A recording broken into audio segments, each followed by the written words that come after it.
Good morning mga repa. Ayan, so for today's video, mag-PPMS tayo nitong ating bagong alaga na Rusi. Ayan, naka-Rusi na tayo ngayon. Oh, Rusi Royal. Downgrade lang ng downgrade para masaya. So, itong PPMS natin ngayon kasi 2020 model yata ito.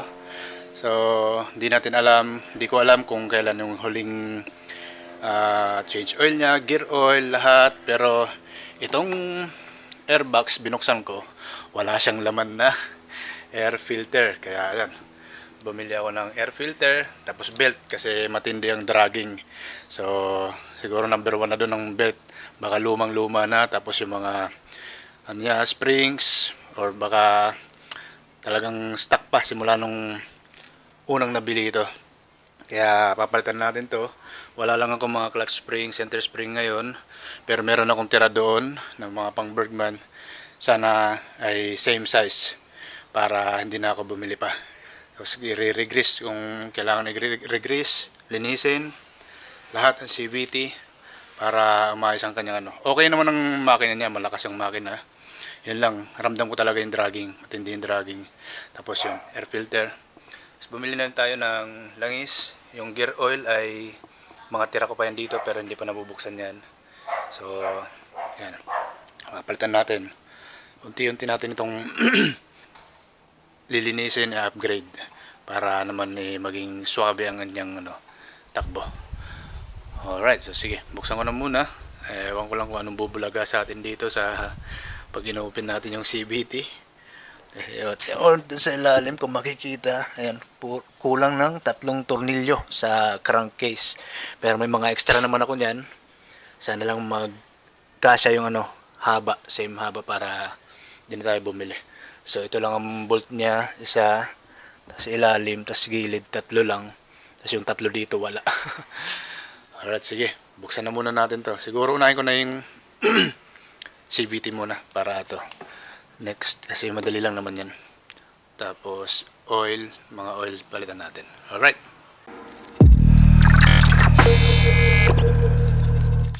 Alright, so ayan. Na-open na natin ang kanyang airbox at wala ngang nakalagay na air filter, di ba? Ito mo yung dumi, yung gabok. So, Delix. So, posibleng may nakapasok na ng dumi tayo sa makina. Pero, wala tayong magagawa. So, yun na yun. So, lalagyan na lang natin mamaya ng air filter.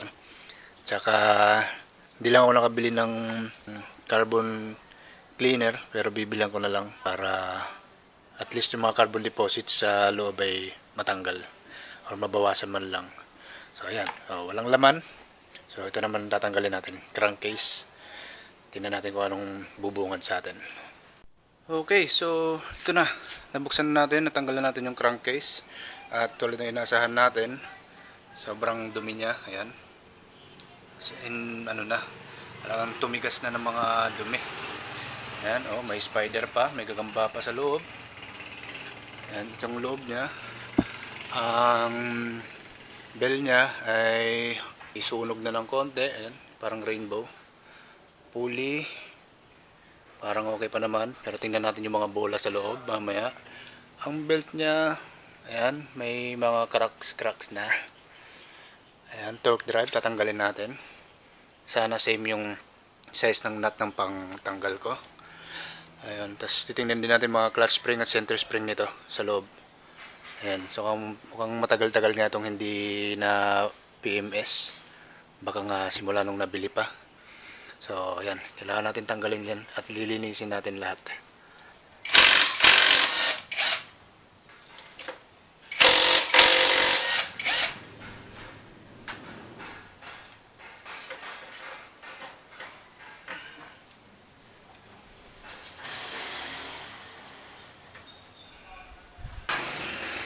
Okay, so ito na, tanggalan natin ang pulley tsaka torque drive niya.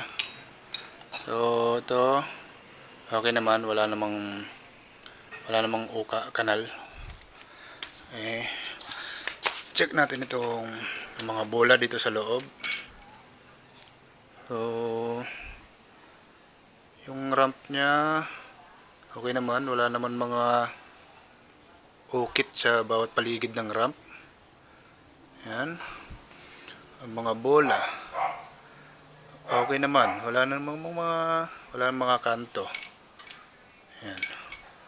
Wala mga kanto. So, goods pa. Mamaya titimbangin ko to kung gaano kabigat ang kanyang mga bola. Kung ilang grams. Yan. So, okay naman lahat ng bola niya. Walang kanto. Ang mga slider piece. Okay naman. Nakapit pa naman. Yan. So, ito yung backplate niya. Okay. Okay naman. So, ito na lang. Itong bell niya.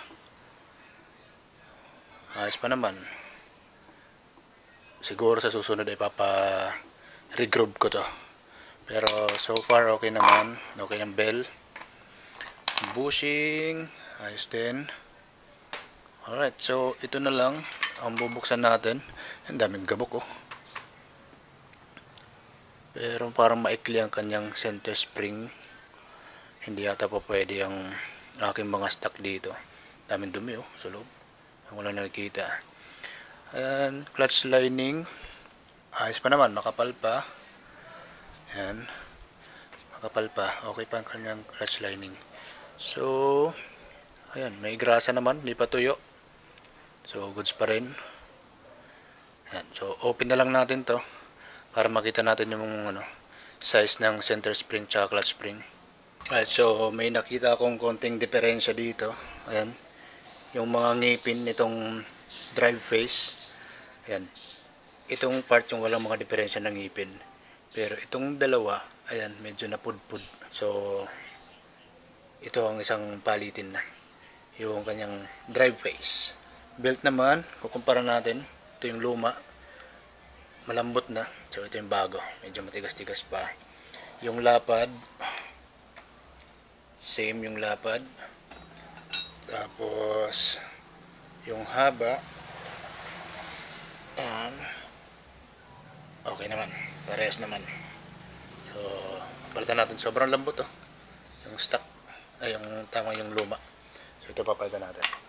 Okay, so yun ang nakita natin. Ang open na lang natin ito na torque drive. Buti at same lang ng size ng nut, kaya may bubuksan natin. Meron tayong 39 dito, 3941 na socket. So ayan, so tatanggal natin. Alright.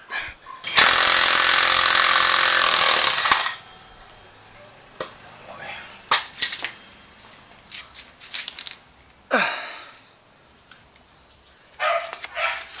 So ayan, sobrang haba pala ng center spring nito. Grabe. Ayan, dumi ng niya, tensioner. So grabing kabuk ka. So yan, okay naman, may grasa naman. So ito yung clutch AC nya. Sana okay naman ang mga clutch springs. Hindi naman pudpud yung kapitan nya, yung kinakapitan nya. Pero malamang sa malamang ay malalambot na tong mga clutch springs na to. So sana same size ito nung nasa mga pang Bergman ko para mapalitan natin. Ang daming linisin nito.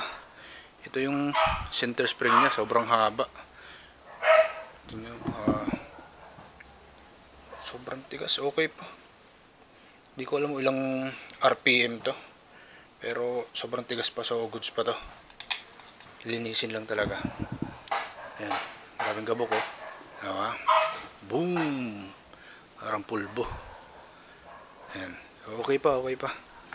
So lilinisin lang lahat. Tapos papalitan ng belt. Tapos yun, talagang kailangan linisin. Alright, cleaning time na. So ito ang gagamitin natin pang linis ng CVT. Yung jet spray na CVT cleaner mismo. So ayan, meron pa ako iba nito sa loob. So medyo madami-dami mauubos natin yung CVT cleaner dito dahil sa sobrang dumi. Pati kasi itong mga to, si CVT cleaner natin ng mga yan para mabilis matanggal yung dumi, mga carbon deposits na mukhang kapit na eh. So alright, spray muna natin ito.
Alright, so ubos ang isang lata dito sa loob pa lang. Okay, hindi natin titipirin, sa atin naman to eh. Alright, so ito naman next mga to. Okay, ay ito pa pala. Sige, ubusin din natin isang lata dito. Ang dumi oh, grabe, parang tubig baha, parang putik. Alright, so ito ulit, ito naman.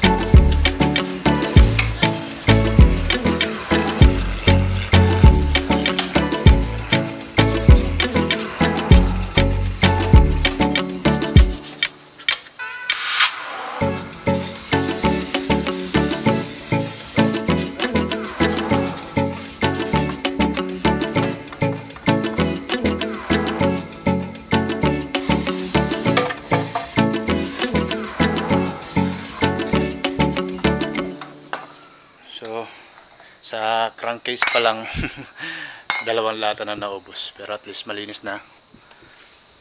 Yung mga crankcase natin, yan, malinis na siya. So, isang lata pa siguro. CVT cleaner para dito. Okay. So, yan. Tapos na natin linisin lahat ng parts. Ayan, in-skip na natin ang pag-ano ng isa-isa kasi kakain ng oras yon. At kung gusto niyo makita yung step by step ng pag linis talaga nito, pati pagbukas ng clutch AC ay marami na yan. Ilang beses ko na ginawa yan, nasa YouTube ko na lang, MotoGD search nyo. Okay, so ayan, nalinis na natin isa-isa. Ano, parang mga bago na ulit. Ayan, tatlong lata na gamit natin. So, itong mga bola, ayan, meron akong mga reserva dito. Ayan, clutch springs, bola, pero hindi sila magkaparehas. Malaki yung tong pang Suzuki. Tsaka sa clutch spring, same naman ng haba, pero di hamak na mas matigas pa rin yung stock, kaya hindi ko na pinalitan. Tapos itong center spring, ayan, ito yung pang na 1000 RPM na pang Suzuki Bergman, at ito yung stock ng Rossi, so sobrang tigas. Ito 1000 RPM na to, ito tingin ko 1.5 to eh, so sobrang tigas pa niya, so hindi ko napapalitan. Kasi kung ito, mawawala ng arangkada kung papalitan ko ng mas malambot. Tapos hindi ko pa rin tatanggalin yung tensioner niya, lalagay ko pa rin tensioner niya. So ayan, so linis na ng mga yan, no? Parang mga bago na yan. Na-regress na rin natin ito, torque drive. Ayan, yung bell, may pagkatorta na ng konti, pero all goods pa rin to. Kasi hindi naman natin to pang rat-ratan na gagamitin. So, panghatid lang to ng bata, pamalengke, lahat-lahat. So, ayan, yung crankcase natin, okay na, linis na lahat. So, ibabalik na lang natin to, lahat. Tapos, goods na tayo. Medyo padilim na. Siguro bukas ko na lang siya change oil, tsaka gear oil, para may kabit ko lang to kagad lahat. Alright, so yun. Salamat ulit sa panonood guys, ano. Buti at mga mura lang ang mga parts niya, 100 plus lang. Wala pang 200 about isa. Yung air filter, dyan, belt. Ayan, so buti na lang walang mga tama yung mga bola. Tsaka mga springs okay pa, so hindi na tayo mapapagastos pa dyan. Ibabalik lang natin. So ito pala, lilihain lang to. Yung clutch, ano niya, lining. Kasi okay pa naman, makapal pa naman. Ayan, makapal pa. So, all goods pa yan, hindi papalitin. Alright, so yun. Nalinis na tayo. Tapos na tayo mag PMS. Yun na lang. Yung oil na lang bukas. Alright, tapos na. So, thank you ulit guys sa panonood. Babalik ko na lang to. Aris tayo lagi lahat and God bless.